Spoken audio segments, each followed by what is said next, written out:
have Samsung Galaxy A33, and today I'm going to show you how to take a burst shot or the series of photos on this device.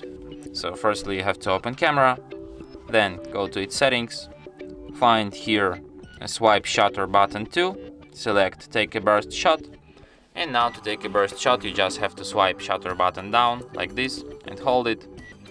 And as you can see right now I took like 18 shots, and here you can review all of these shots that you take right now.